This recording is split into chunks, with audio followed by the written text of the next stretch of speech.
बोली वृंदावन में हरिलाल की जय। पितरों का यह पर्व चल रहा है, जिन पूर्वजों के कारण हमारा यह जीवन है। और यह पितृपक्ष में अगर हमने उन्हें जलांजलि, उनके निमित्त तर्पण नहीं किया, श्राद्ध कर्म नहीं किया, तो वह हमसे बड़े रुष्ट हो जाते हैं। तो बहुत ही सरल रूप से, सहज रूप से कि आप आसानी से अपने घर पर अपने पूर्वजों के निमित्त तर्पण कर पाएं। यहाँ पुराणों में यह वर्णन आता है कि जो मनुष्य जब अपने पितरों के निमित्त तर्पण करता है, उन्हें जलांजलि अर्पण करता है, ओम पितृदेभ्यो नमः कहते हुए, तो जन्म से लेकर जिस समय वह पितरों के निमित्त तर्पण कर रहा है, उस समय के सभी पाप उसके भस्मीभूत हो जाते हैं। और जो मनुष्य जानबूझकर अपने पितरों के निमित्त तर्पण नहीं करता, या उसके पास बिल्कुल समय नहीं है, वो अपने जीवन में बहुत ज्यादा व्यस्त है, तो ब्रह्मादि देव पितृगण उसके रक्त का पान करते हैं, रक्त का शोषण करते हैं, नाना प्रकार की व्याधियों में, परेशानियों में, बीमारी में वह सदैव घिरा रहता है। तो आप इस चीज को समझिएगा। आपको प्रतिदिन, एक दिन में हमें 24 घंटे मिले हैं, एक घंटे में से अगर हम 1 मिनट निकाल लें तो 24 घंटे में से 24 मिनट मिल जाता है। तो उसमें से भी हम आपसे 24 मिनट नहीं चाह रहे, केवल 10 मिनट अपने पितरों के निमित्त आपको तर्पण करना है। इन पितृपक्ष में जो आपके यहाँ भोजन प्रसादी बने, प्रथम रोटी जो नैवेद्य होगा आप गाय को खिला दें, श्वान को खिला दें, पक्षियों के निमित्त थोड़ा सा अनाज डाल दें, चींटियों के निमित्त थोड़ी शक्कर डाल दें। पितृ बड़े प्रसन्न हो जाते कि हमारी संतति, हमारी संतान हमारे निमित्त कुछ तो इस पितृ पक्ष में कर रही है। तो आइए आपको बड़ी शास्त्र सम्मत साधारण ढंग से कि हमें, और जो सामग्री सब आपके घर में उपलब्ध है, आपको ज्यादा इसमें कुछ आपको खर्चा नहीं आएगा कि आपको बहुत कुछ हम विशेष सामग्री, तो क्या क्या सामग्री लगेगी यह आप पहले देख लें, समझ लें। सर्वप्रथम आपके घर में सहगे अक्षित होंगे, यह हमें लगना है।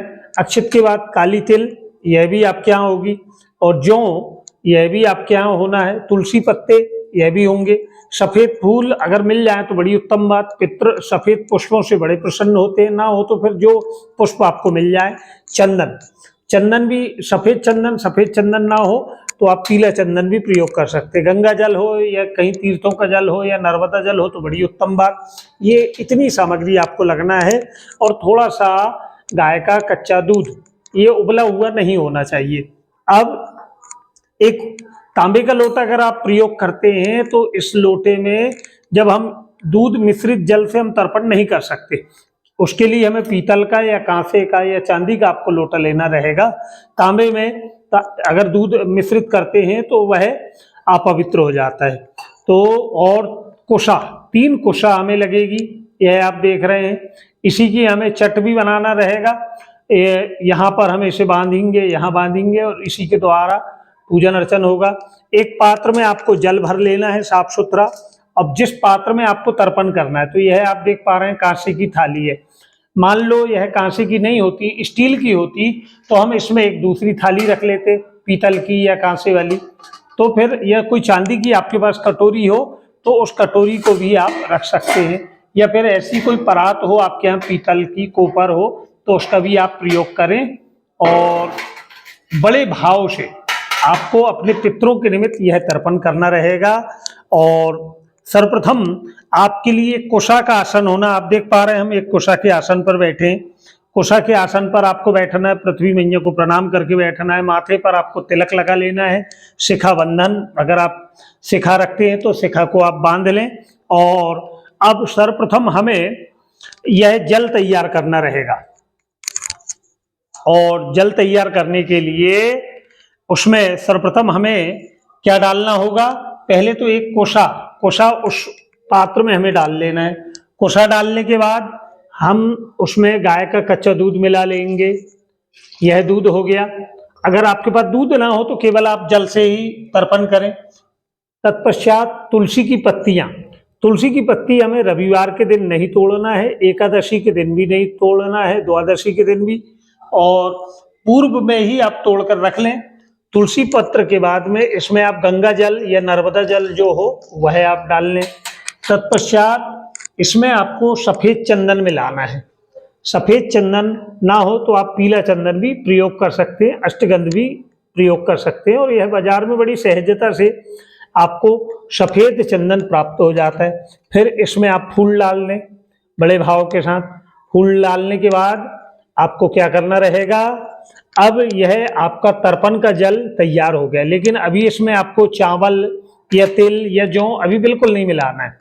सर्वप्रथम यह आपका जल में आपने सर्वप्रथम चंदन, तुलसी पत्र और गंगा जल या नर्मदा जी का जल हो, यमुना जी का जल, जो भी तीर्थों का हो वह आपको ले लेना है। और जब यह सब सामग्री हो गई तत्पश्चात आपको हाथ जोड़कर प्रार्थना करना है अपने पितरों से कि आज मेरे द्वारा मैं आपको यह तर्पण करने जा रहा हूं, आप इसे स्वीकार करें। और सर्वप्रथम आपको गीता जी के 7वें अध्याय का पाठ करना है और 7वें अध्याय का या तो आप पाठ करें या तो आप श्रवण करें। और जब पाठ आपका हो जाए या फिर ओम नमो भगवते वासुदेवाय नमः यह भी आप उच्चारण कर सकते हैं, ओम नमो नारायणाय नमः यह भी आप कह लें। और गीता जी के जब अध्याय के 7वें अध्याय का पाठ हो जाए तो कच्चे धागे से जो यह कोशा थी, ये 3, यहां पर आपको इसे बांधना रहेगा कच्चे धागे से और शुरू में, और वहीं से आपको बांधते हुए आ जाना रहेगा नीचे की ओर तक। हमने यह तैयार कर लिया है। ये प्रथम भाग है, ये अंतिम छोर है। और एक कांच को आपको आपकी जिस थाली में आप तर्पण करने जा रहे हैं उसमें आपको रखना रहेगा।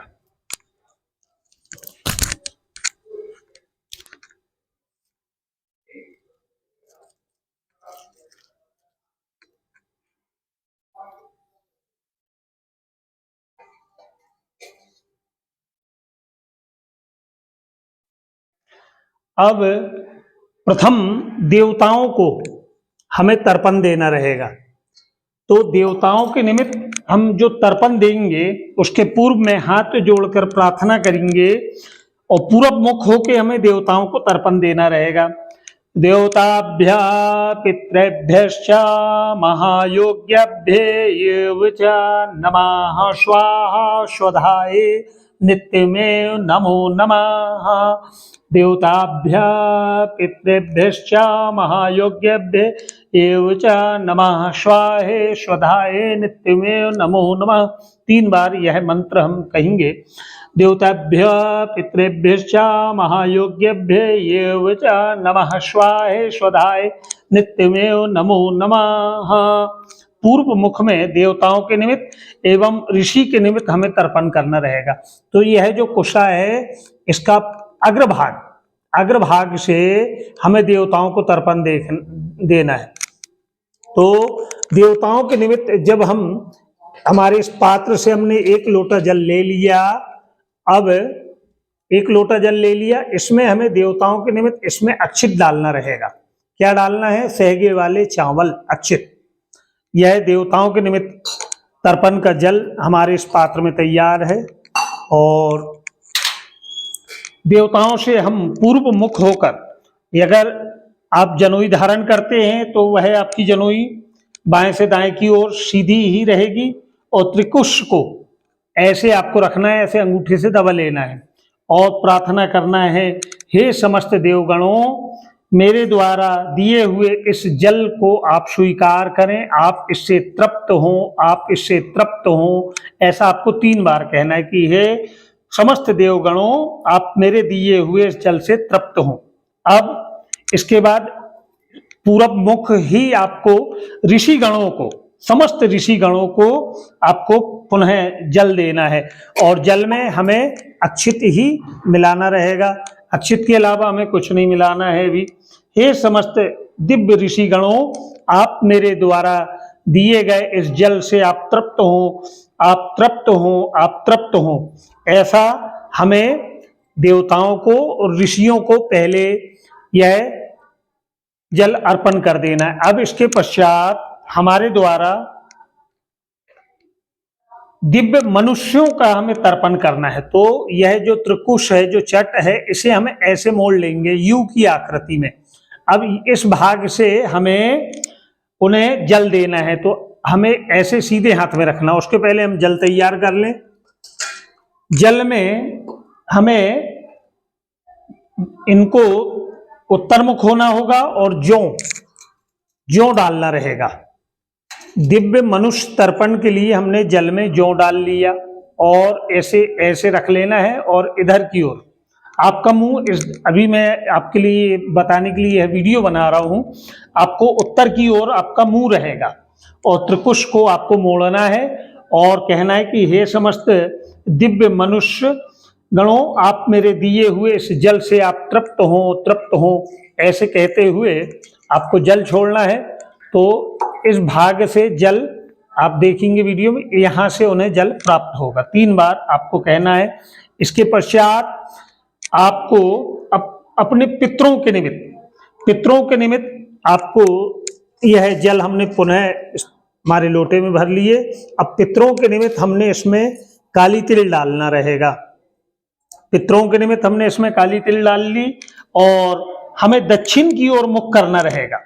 और आपकी जो यज्ञोपवीत आप धारण करते हैं तो उसे आपको उल्टी धारण करना पड़ेगा, दाएं से बाएं की ओर उसे उल्टी करना पड़ेगा। या फिर यह है, आपके गले में अगर कोई गमछा हो तो उसे आपको अपने राइट हैंड साइड रखना होगा। अब इस भाग से अग्र और अंत, यह दोनों छोरों से हमारे पितरों के निमित्त हमारे द्वारा हम जल अर्पण करते हैं। तो इसे आप ऐसा रख लें और यहाँ पर आपको जल छोड़ना है कि यहाँ से उन्हें जल प्राप्त हो। प्रार्थना करें कि हे समस्त पितृगणों, मेरे द्वारा प्रदत्त यह जल से आप संतुष्ट हो, आप इस जल से तृप्त हो। हे समस्त पितृगणों, आप मेरे जल को स्वीकार करें। ऐसा कहते हुए कोशा के अग्रभाग और अंतिम छोर से, यह दोनों भाग से हमें पितरों को जल अर्पण करना है। फिर ठीक दक्षिण मुख ही हमें बैठकर यम, जो मृत्यु के देवता हैं, उनको भी तर्पण करना रहेगा। तो तिल, जौ, चावल, अक्षत, यह सभी आप डाल लें और उन्हें भी ठीक जिस तरह आपने पितरों को दिया, उनसे भी प्रार्थना करें कि हे यम देवता, हे मृत्यु के देवता, मेरे द्वारा बड़े मन भाव से, सहज भाव से, सरल भाव से मैं आपको यह जल अर्पण कर रहा हूँ, इसे आप स्वीकार करें। आप तृप्त हो, आप तृप्त हो, आप तृप्त हो। और ऐसा कह के उन्हें आपको जल अर्पण करना रहेगा, मृत्यु के देवता को। तत्पश्चात पुनः आप फिर जल तैयार कर लें और फिर काली तिल इसमें आप डाल लें।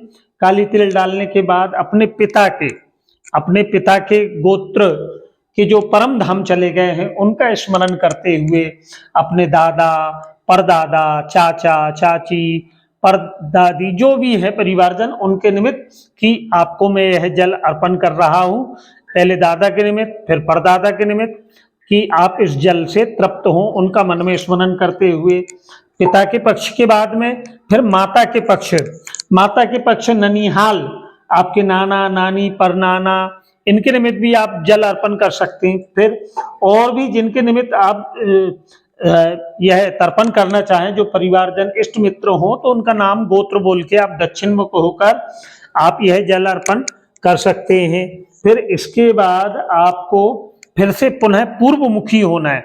पूर्वमुखी होकर आपको इसको त्रिकुशा को, चट को ऐसी सीधी कर लें। अग्रभाग, ये ऊपरी भाग को इधर रखना है, अंतिम भाग को इधर पीछे की ओर रखना है। और जो पक्षी, नाग, गंधर्व, राक्षस, पिशाच, गुहा, क्षिद्र, कुष्मांडा, जलचर, भूचर, नभचर सभी तृप्त हों। और ऐसा कहते हुए जो आकाश में रहने वाले हों, जल में रहने वाले हों, नभ में रहने वाले हों, पृथ्वी में, सभी भूचरों को आप यह जल अर्पण करेंगे कि आप इस मेरे जल से तृप्त हों। आप सभी की कृपा मुझ पर, मेरे परिवार पर बनी रहे। इसके बाद पुनः आपको एक बार और जल लेना है और बड़े भाव से अपने दक्षिण की मुख होकर त्रिकुश को पुनः मोड़ना है। जैसे पितरों को आपने दिया था यह अग्र और अंतिम भाग से फिर पुनः जो नरक में जो प्राणी जो जीव पड़े हैं उनके निमित्त की उन्हें नरक से मुक्ति हो, उन्हें मोक्ष की प्राप्ति हो और वह जल से संतुष्ट हो। उन नरक के प्राणियों के निमित्त कि आप भी मेरे द्वारा दिए गए इस जल से आप तृप्त हो, मुझ पर, मेरे परिवार पर, मेरी संतति पर आपकी कृपा हो। तत्पश्चात अब इसके बाद आपको भीष्म पितामह के निमित्त भी जल अर्पण करना रहेगा कि हे भीष्म पितामह, आप मेरे इस जल से तृप्त हो, मुझ पर आपकी कृपा हो, ऐसा कह के आप प्रणाम कर लें। दूसरे दिन के पूजन में आपको यह कोशा का पुनः प्रयोग करना है, यह अशुद्ध नहीं होती, इसे उठाकर आपको रख लेना है। यह भी जो जल के पात्र में थी इसे भी आपको रख लेना रहेगा और इस जल को आपको किसी पीपल के वृक्ष में डाल दें। तुलसी के गमले में कदापि मत डालिएगा, या पीपल का वृक्ष ना हो तो ऐसी जगह डाल दे जहां पैरों में ना पड़े, जहां अपमान ना हो। अगर आप बैठ के यह तर्पण नहीं कर सकते तो आप खड़े होके भी कर सकते हैं। कोई स्टूल में कोई बड़ा सा पात्र रख लें, जिससे कि कुछ लोग ऐसा जल अर्पण करते हैं और उनके पैरों में आकर गिरता है। तो अगर आप इतना नहीं कर सक रहे हैं, इतना भी समय आपके पास नहीं है, तो एक तांबे के लोटे में आपको जल लेना है और देवताओं के निमित्त जब आप तर्पण करेंगे तो उस जल में गंगा जल तो आपको डालना है, चंदन डालना है, थोड़े आप चावल डाल लें। अब जब अपने पितरों के निमित्त आप जब तर्पण करेंगे तो जौ और काली तिल आप डाल लें और दक्षिण मुख होकर बड़े भाव से कि हे पितृगणों, आप मेरे इस जल से संतुष्ट हों और आप सभी से मेरा विशेष आग्रह है कि अपने पितरों के निमित्त, जिनके कारण हमारा यह जीवन है, जिनके कारण हम सांस ले पा रहे हैं, उनके कारण ही हमने सृष्टि में हम आए और हमने सभी कुछ यहाँ पाया, उनका यह शुभाशीष है। तो जब यह पितृपक्ष में अगर हम उनके निमित्त जल भी अर्पण नहीं कर पाए, किसी भूखे को हम भोजन नहीं करा पाए, तो हमारे इस जीवन का क्या महत्व। तो थोड़ा आप अवश्य ही अपने पितरों के निमित्त जो आपसे बन सके, आप हो सके तो इस पितृ पक्ष में किसी को वस्त्र दान दे दें, किसी भूखे को अपने घर लाकर भोजन करा दें, किसी गरीब की आप मदद कर दें, जिससे वह बड़े मन भाव से आप पर प्रसन्न हो और आपके पूर्वज भी बड़े प्रसन्न होंगे। अगर आप गया जी जा रहे हो, प्रयागराज जा रहे हो, उनके निमित्त पिंड दान कर रहे हैं, तो ये बड़ी उत्तम बात है, आप बिल्कुल जाएं और वह बड़े प्रसन्न होंगे। और आपको यह वीडियो कैसा लगा आप कमेंट बॉक्स में आप हमें बता सकते हैं और यह वीडियो आप और लोगों तक भी भेजें कि वह थोड़ा सा समय निकाल के पितरों के निमित्त यह कार्य, इसमें आपको मुश्किल से 10 मिनट लगेगा, तो 10 मिनट तो कम से कम आप अपने पूर्वजों के निमित्त अवश्य निकालिए, तो उनकी कृपा आप पर होगी। तो किसी भी प्रकार का कोई पितृ दोष हो तो वह स्वतः समाप्त हो जाता है जब पितरों की हम पर, हमारे पूर्वजों की अनुकंपा होती है, उनका आशीर्वाद होता है। और एक विशेष चीज़, अगर हमारे आप चैनल को आपने सब्सक्राइब नहीं किया है तो आप इसे सब्सक्राइब करें और बेल आइकॉन को भी आप दबा दें, तो जिसमें हम जो भी और विविध, अभी जैसे नवरात्र पर्व आने वाले हैं, भगवती की आराधना बड़े सहज रूप से, सरल रूप से, सादे भाव से, क्योंकि भगवान जो है मन और भाव के भूखे हैं। आप कितने भाव से, कितनी भक्ति से अगर आप तर्पण कर रहे हैं और आपका मन नहीं लग रहा है, बोले नहीं, तो आप जब भी करें तो पूरे भक्ति भाव से, समर्पण से करें, हमारा विशेष आग्रह। तो समर्पण से वह देव भी बड़े प्रसन्न होते हैं, वह ऋषि भी बड़े प्रसन्न होते हैं और हमारे पितरों का भी हम पर शुभ आशीष बना रहता है। जय श्री राधे।